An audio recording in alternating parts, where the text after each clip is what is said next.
Have you ever noticed something strange? The stronger you become, the emptier the room feels, the more capable you grow. The fewer people seem to understand you. You work on yourself. You build discipline. You overcome your demons. And yet somehow, the distance between you and everyone else keeps widening.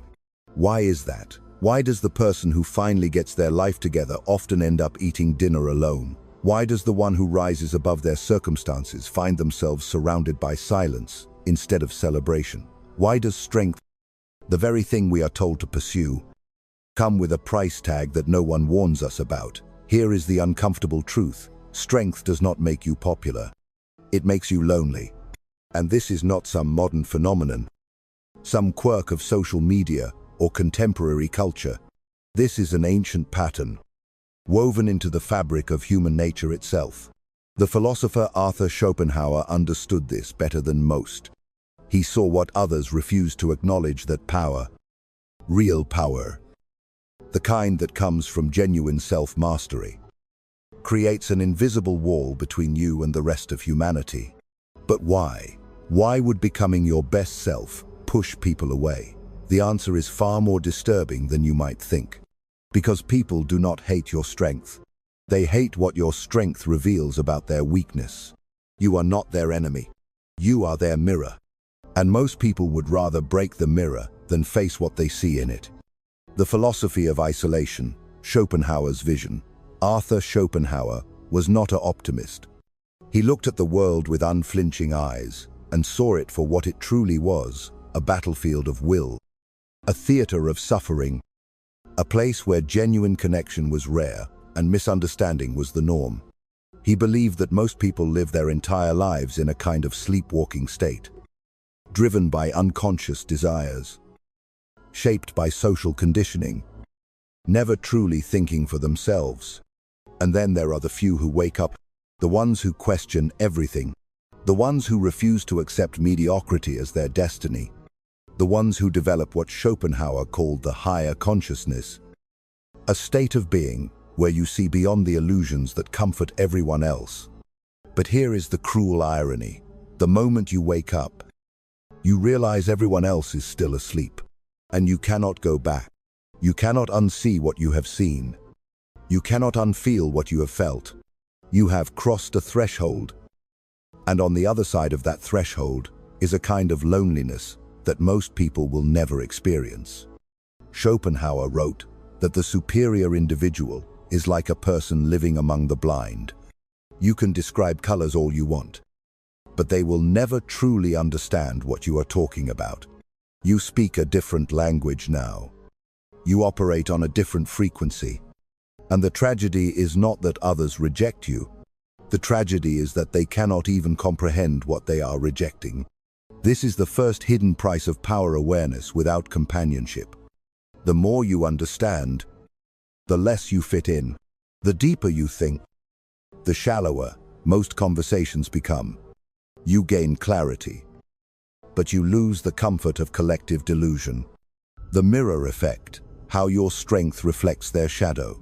Every human being carries within them what Carl Jung called the shadow, the repository of all the things we refuse to acknowledge about ourselves, our fears, our insecurities, our unfulfilled potential, our secret shame.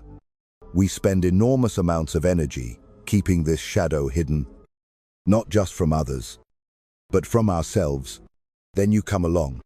You, with your discipline. You, with your progress. You, with your refusal to make excuses. And suddenly, without saying a word, without doing anything directly to them, you become a problem, because you are living proof that change is possible.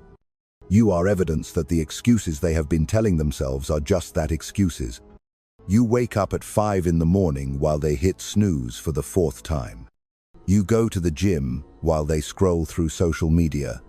You read books while they binge-watch shows they will forget in a week. You set boundaries while they please their way into resentment. Your strength is not an attack on them, but it feels like one, because every time they look at you, they see the version of themselves they could have been. They see the road not taken. They see the potential they buried under comfort and convenience.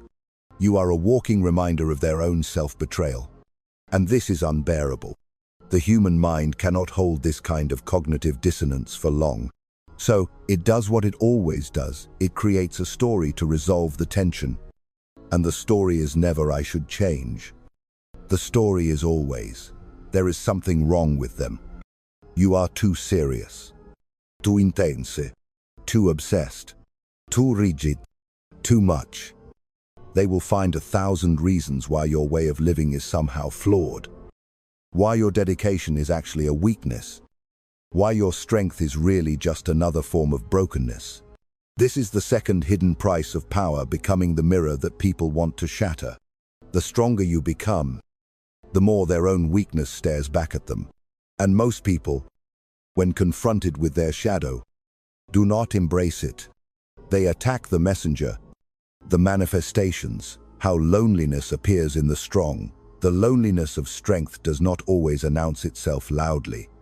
It creeps in slowly, quietly, through a series of small moments that accumulate over time.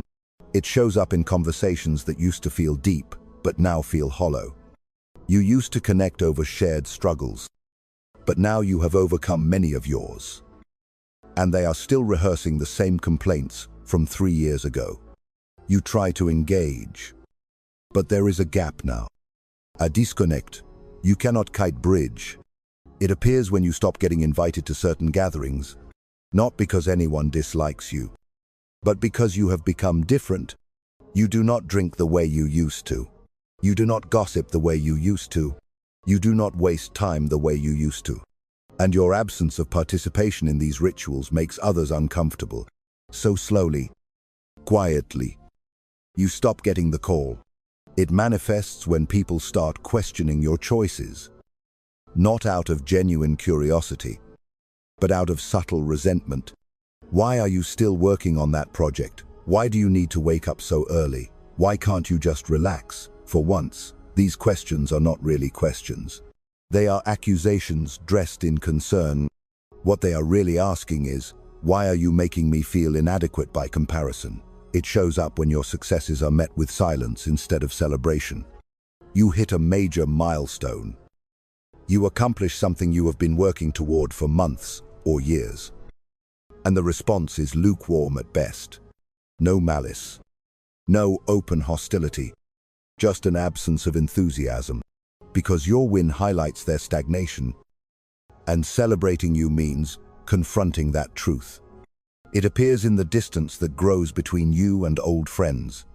Not because you changed in a bad way, but because you changed at all. You evolved. And the relationship was built on who you used to be. Now there is a mismatch. An incompatibility that neither of you quite knows how to address. So you drift. Slowly. Until one day you realize you have not spoken in months. It manifests in the quiet evenings alone, where you have everything you worked for. The discipline, the progress, the clarity, but no one to share it with. You look around and realize that the path of self-mastery is not a crowded one. Most people gave up miles ago, and the few who are still walking it are scattered. Rare. Hard to find. This is the third hidden price of power, isolation, disguised as growth. You become stronger. Yes, but you also become stranger.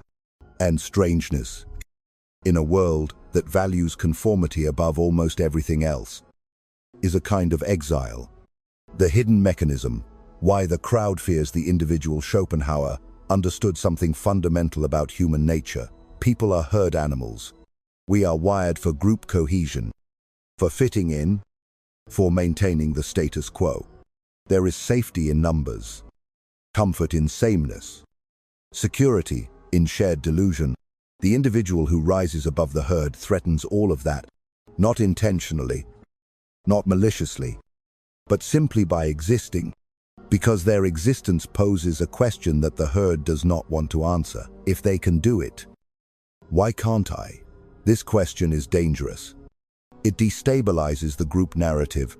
The herd operates on shared agreements about what is possible, what is acceptable, what is too hard, what is reasonable to expect from oneself. When you come along and violate those agreements, when you demonstrate capabilities that were supposed to be out of reach, you break the social contract. And the herd has two options: raise their own standards to match yours, or lower you to match theirs. Guess which one is easier? It is always easier to diminish the exception than to become exceptional yourself.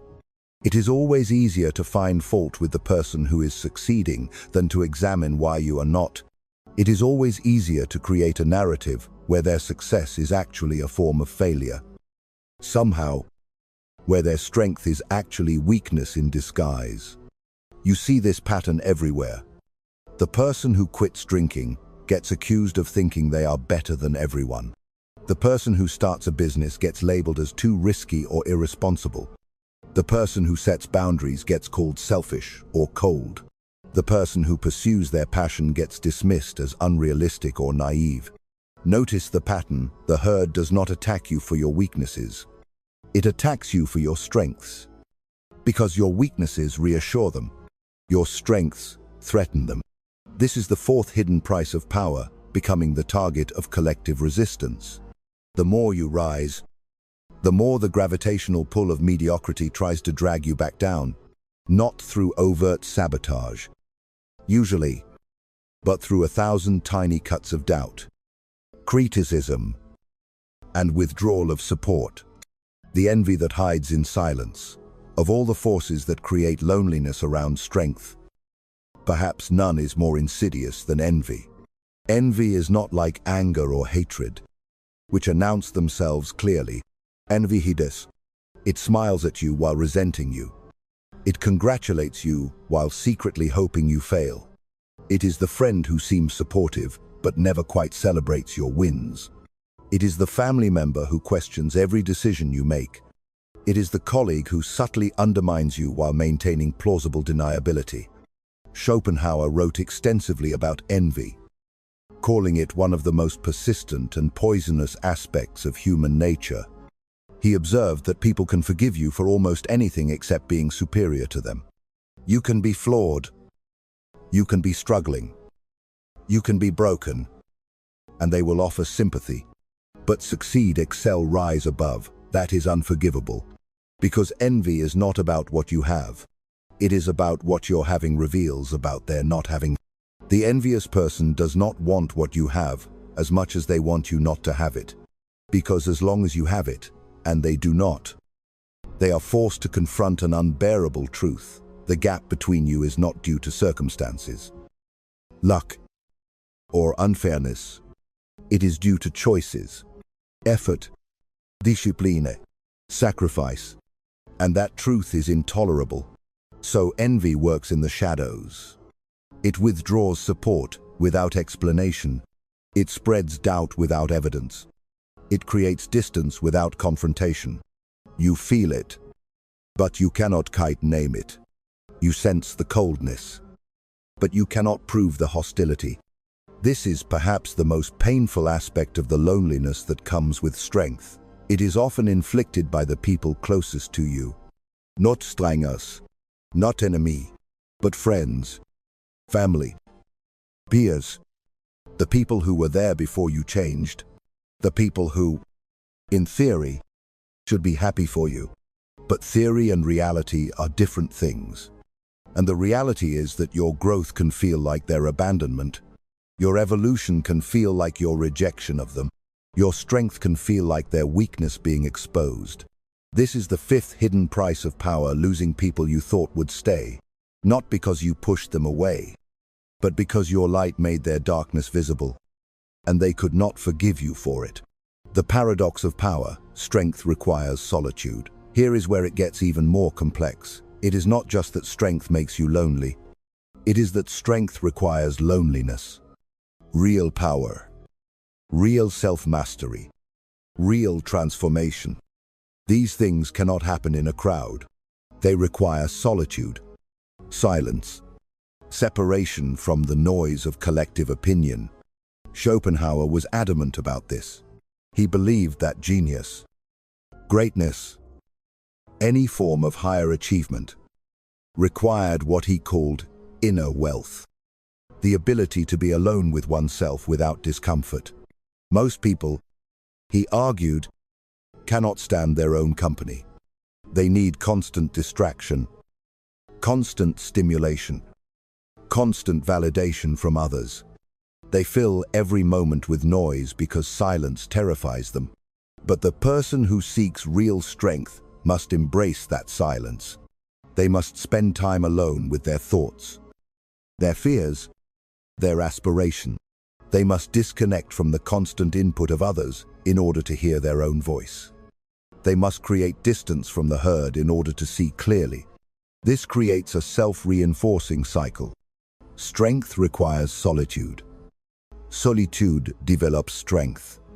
But that strength then creates more distance from others, which creates more solitude, which creates more strength. You spiral upward.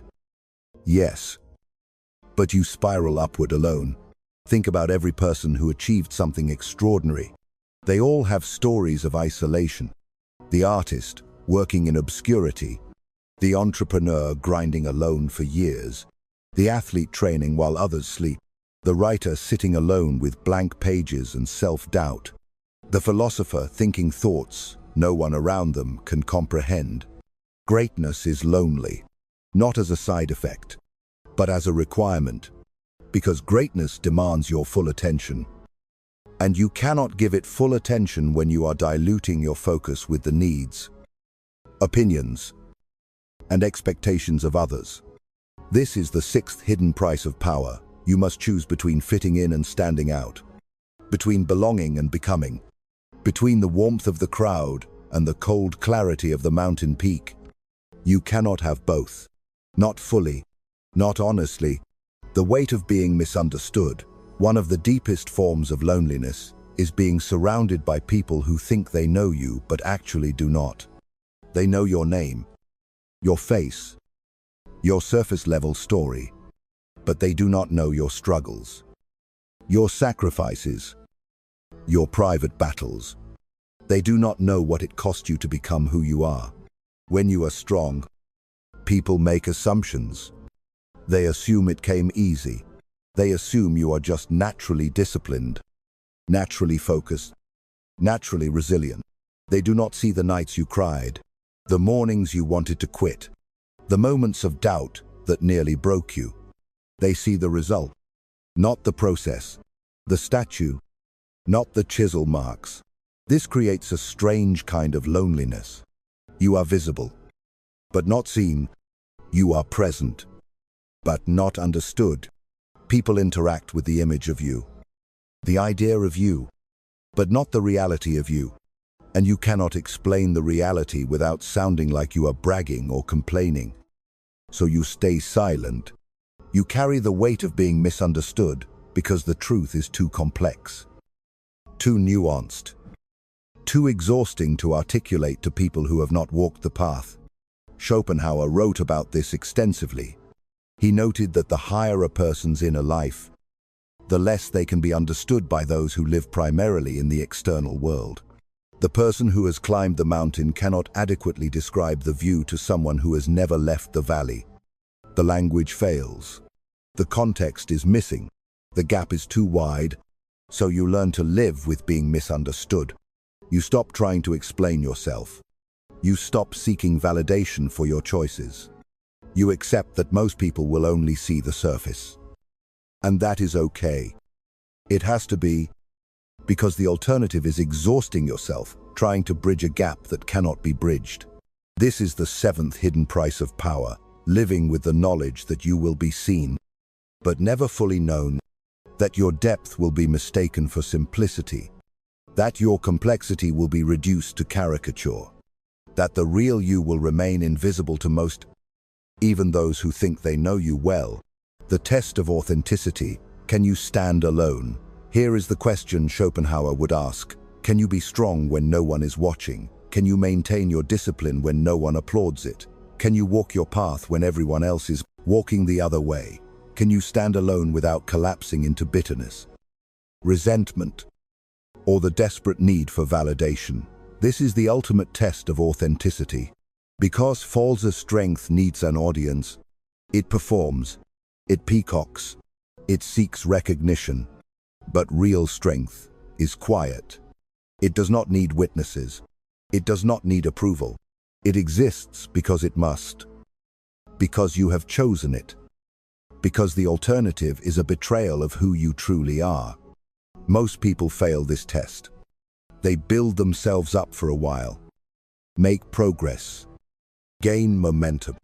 But then the loneliness hits. The isolation weighs on them. The lack of recognition, the absence of celebration, the silence from others. It becomes too much, and they make a choice. They soften their edges to fit back in. They dim their light to make others comfortable. They abandon their path to rejoin the crowd. And there is no judgment in that. Loneliness is hard. Being misunderstood is painful. Walking alone is exhausting. Not everyone is built for it. Not everyone should be expected to endure it. But if you want real power, if you want real strength, if you want to become the fullest version of yourself, you have to be willing to pay the price. And the price is often loneliness. Not forever. Necessarily, not in every moment, but in enough moments that it becomes part of the journey, part of the cost, part of what separates those who achieve self-mastery from those who only talk about it. Schopenhauer believed that the person of true character would rather be alone than compromise their principles. They would rather walk solo than march in step with a crowd heading in the wrong direction. They understand that loneliness is temporary, but self-betrayal is permanent. This is the 8th hidden price of power, enduring isolation as a test of your commitment. If you cannot stand alone, your strength is conditional. If you need constant company, constant validation, constant reassurance, then you are not truly strong. You are just performing strength for an audience. The rare connections, when you finally meet your people. But here is something Schopenhauer also understood. Loneliness and solitude are not the same thing. Loneliness is the pain of being alone. Solitude is the peace of being alone, and somewhere in the journey of strength. If you persist long enough, if you remain authentic enough, loneliness can transform into solitude. And then, occasionally, rarely, you meet someone who gets it. Someone who has walked their own version of your path. Someone who speaks your language. Someone who does not need you to explain, justify, or defend your choices because they have made similar ones. These connections are rare, but they are real, and they are deep because they are not based on proximity, convenience, or shared history. They are based on shared values, shared struggles, shared understanding of what it costs to become who you truly are. One conversation with such a person can fill you more than 100 surface-level interactions. One moment of genuine understanding can sustain you through months of isolation. These are not the friendships of convenience. They are the friendships of recognition. Soul, recognizing soul. Schopenhauer wrote that the superior individual does not need many friends, but they need real ones. Quality over quantity, depth over breadth. A single genuine connection over a crowd of shallow acquaintances. This is the hidden gift that comes with the price of power. You lose many people. Yes, but the ones who remain, the ones who find you, the ones who understand, they are worth more than everyone you lost combined. Because they see you, really see you, not the image, not the performance, but the actual you. And that kind of connection, rare as it is, makes the loneliness bearable. The freedom that comes with acceptance. Eventually, if you stay on the path long enough, something shifts. You stop seeing your loneliness as a problem to be solved. You start seeing it as a natural consequence of your choices. And more than that, you start seeing it as a form of freedom. Because the loneliness of strength is also the freedom from needing others to validate your worth. It is the freedom from performing for approval. It is the freedom from dimming your light to make others comfortable. It is the freedom from living according to someone else's script. Schopenhauer would say that the enlightened individual reaches a point where they prefer solitude to bad company. They would rather be alone than surrounded by people who do not understand them, who drain their energy, who require them to be smaller than they are. This is not misanthropy. It is not bitterness. It is discernment. It is understanding that your time, your energy, your presence, these are precious resources, and you do not owe them to anyone who does not value them. You learn to be selective. You learn to be protective of your inner world. You learn that not everyone deserves access to you. That loneliness is sometimes the price of integrity. That being alone is better than being in company that requires you to betray yourself. This is the ninth hidden price of power, which eventually becomes a gift, the ability to be alone without feeling lonely, to be at peace with your own company, to find richness in solitude rather than poverty, to understand that you are enough, all by yourself, without needing external validation to confirm your worth. The wisdom of the mountain peak. Imagine a mountain. At the base, it is crowded. Hundreds of people, talking, laughing, comfortable in the warmth of the valley. As you start climbing, the crowd thin. Some people go a little way up, then turn back. Too hard, too uncomfortable, too lonely. You keep climbing. Fewer people now. The air is thinner. The path is steeper. You look back and see how far you have come. But when you look around, you see fewer and fewer fellow travelers. Most have turned back. Most have settled for a lower altitude. You keep going. Now there are only a handful of others, scattered across the mountain, each on their own path. You might see them in the distance. You might cross paths briefly, but mostly, you climb alone, and then you reach the peak. The view is breathtaking. You can see for miles. You can see what those in the valley cannot see. You understand things that cannot be explained to those who have not climbed. You have achieved something real, something rare, something valuable. But the peak is lonely. There is no crowd here, no celebration, no applause. Just you, the mountain, and the vast, silent sky. This is the metaphor for strength. The higher you climb, the fewer companions you have. But the view, the perspective, the clarity, that is the reward. Not everyone will understand why you climb. Not everyone will value what you can now see. But you know, and that has to be enough. Schopenhauer understood this. He spent much of his life isolated, misunderstood, underappreciated. His philosophy was too dark, too honest, too uncomfortable for his contemporaries. He was not celebrated in his lifetime the way he deserved. But he kept thinking, kept writing, kept pursuing truth, even when it brought him loneliness. Because some people are built for the valley, and some are built for the peak. Neither is better or worse. They are just different paths, with different costs and different rewards. But if you are someone who is built for the peak, trying to stay in the valley will slowly kill your soul. The final truth: you are not for everyone. Here is the liberating, terrifying truth that Schopenhauer would want you to understand: you are not for everyone. And that is not a flaw, that is a feature.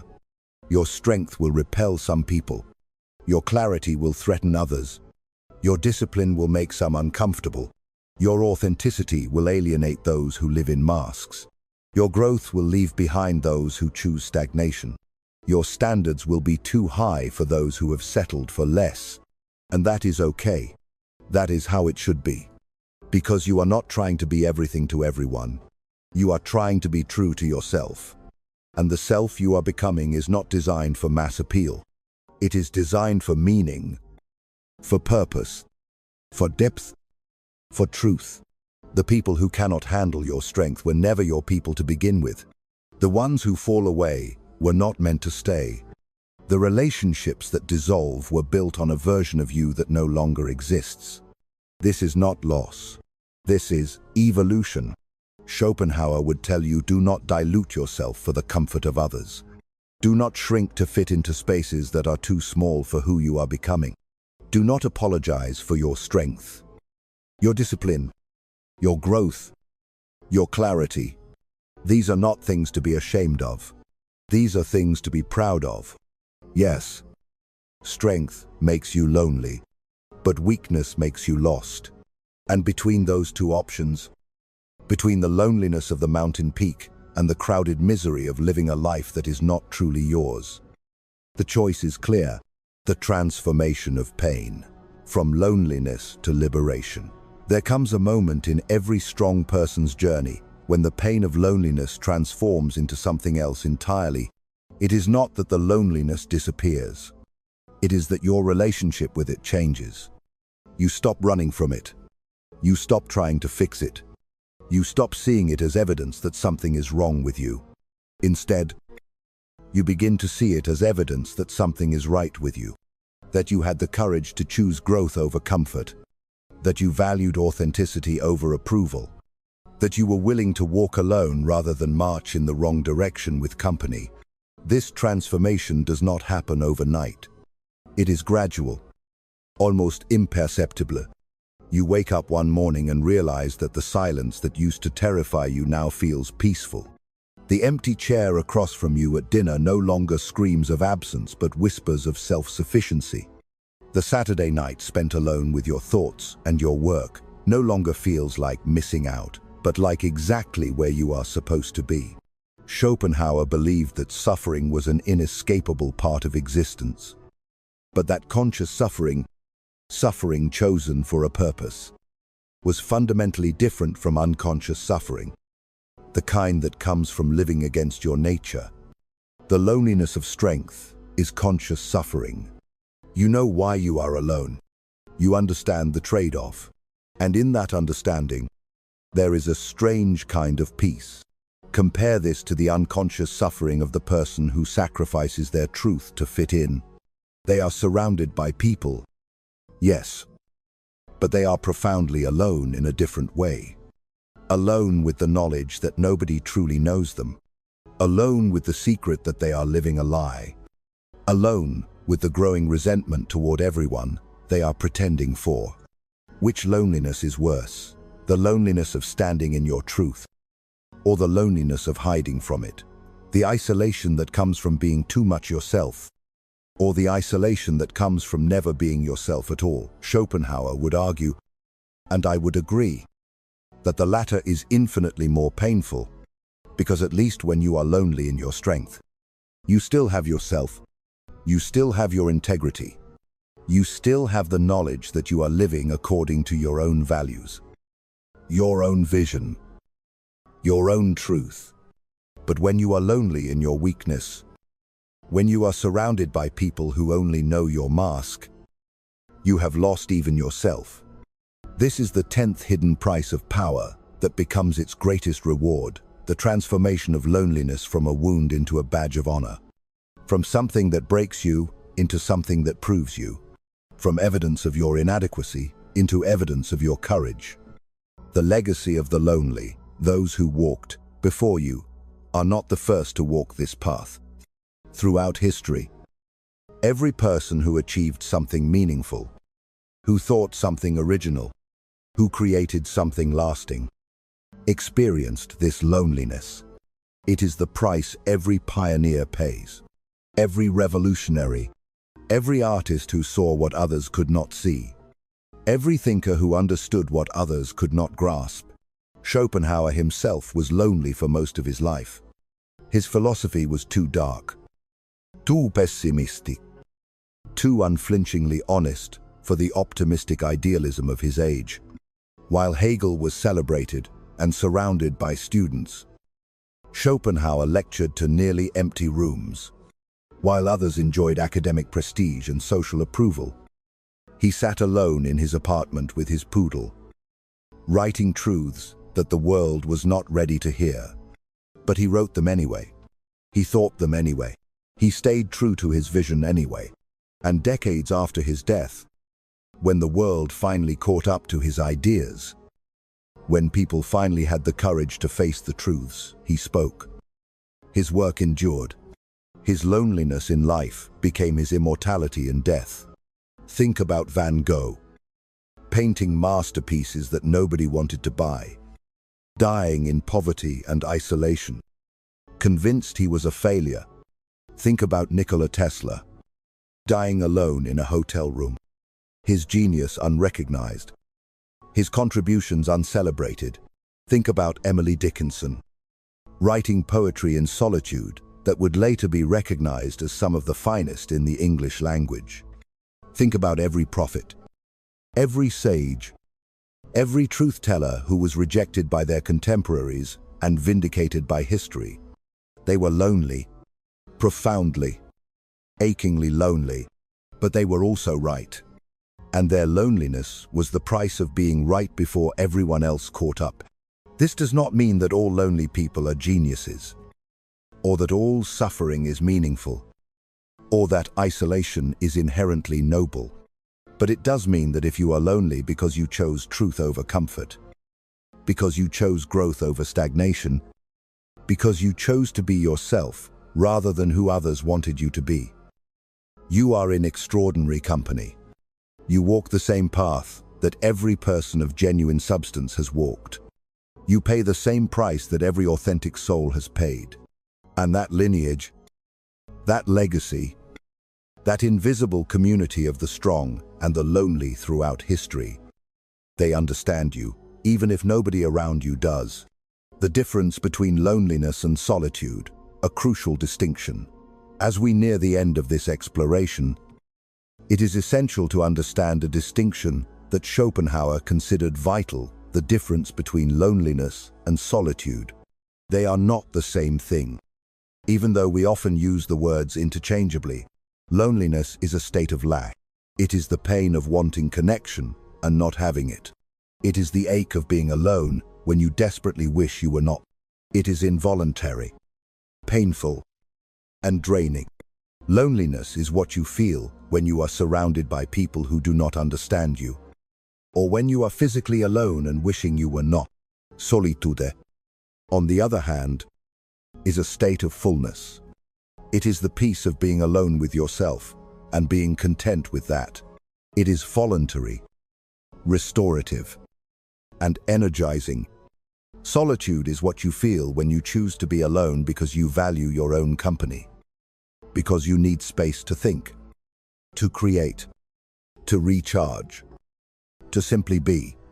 The journey of strength often begins with loneliness, but if you persist, it can transform into solitude. You start out feeling isolated, misunderstood, abandoned. But gradually, if you do the inner work, if you develop what Schopenhauer called inner wealth, that isolation begins to feel less like deprivation and more like freedom. You discover that you are interesting company for yourself, that your own thoughts are worth exploring, that your own presence is enough. You stop needing constant external stimulation, constant validation, constant company. You become self-sufficient in the deepest sense of the word. This does not mean you become a hermit who rejects all human connection. It means you stop being desperate for it.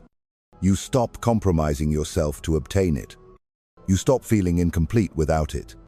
You develop the capacity to be genuinely content with your own company, which paradoxically makes you better company for others when you do choose to connect. Schopenhauer wrote that the person who can find satisfaction in themselves is rich indeed, for they carry their happiness with them wherever they go.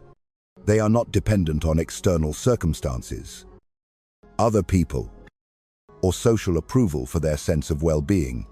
This is true power, not the power over others, but power over your own inner state.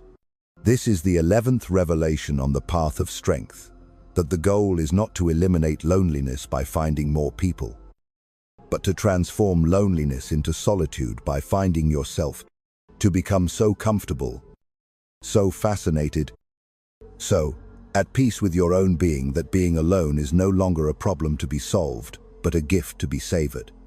The choice before you, a moment of truth. So here we are, at the end of this exploration, and you have a choice to make. Not a choice about whether strength makes you lonely, because we have established that it does. The choice is whether you are willing to pay that price.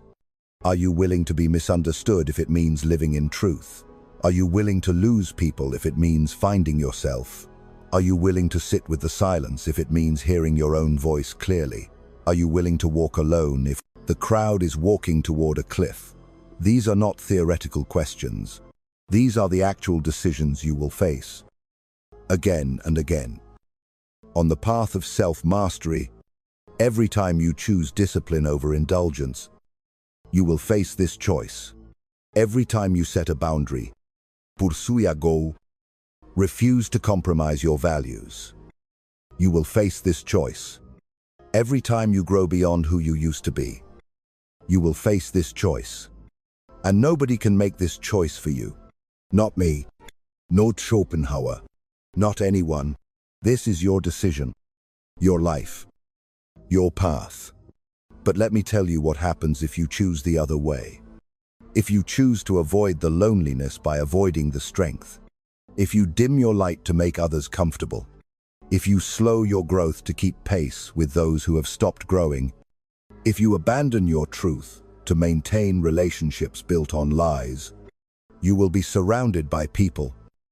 Yes, you will have company. You will fit in, but you will also be hollow. You will also be lost.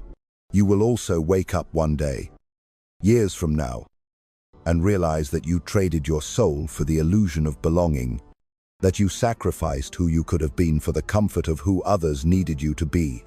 And that regret, that knowledge that you betrayed yourself, that you chose the approval of others over your own becoming, that is a loneliness far deeper and far more painful than anything strength could ever bring you. Schopenhauer understood this. He chose the loneliness of truth over the comfort of delusion. He chose to be right and alone rather than wrong and celebrated. And history proved him right, not just in his ideas, but in his choice. So the question is not whether you will be lonely. The question is which loneliness will you choose? The temporary, transformable loneliness of the path of strength, or the permanent, inescapable loneliness of a life unlived, closing, the mirror you cannot break. In the end, each of us is a mirror. We reflect back to others their own choices, their own potential, their own shadows. And some people, when they look at you, do not like what they see. Not because there is anything wrong with you, but because there is something unresolved in them. Your strength is not a weapon. It is simply a reflection, and their reaction to that reflection tells you nothing about you and everything about them. So if you find yourself lonely at the top, if you find yourself isolated in your discipline, if you find yourself misunderstood in your pursuit of something greater, remember this: you are not the problem, you are the mirror. And most people would rather break the mirror than face what it shows them. But you cannot break. You cannot dim your light. You cannot abandon your path just because others cannot walk it with you. Because the loneliness of strength is still better than the comfortable numbness of a life half-lived. Schopenhauer spent his life understanding this truth. And in his understanding, in his acceptance, in his willingness to stand alone for the sake of truth, he left behind a legacy that has outlived the crowds who ignored him. He was lonely in his time, but he is understood in ours. Perhaps that is the final hidden price.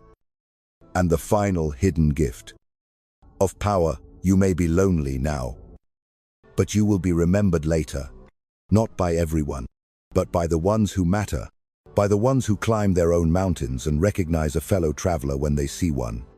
The real question is not whether strength makes you lonely. The question is, are you brave enough to be lonely for the sake of becoming who you truly are?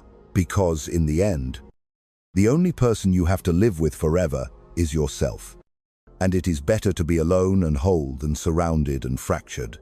It is better to stand on the mountain peak in solitude than to suffocate in the valley with the crowd. This is Schopenhauer's final lesson: strength does make you lonely, but strength also makes you free.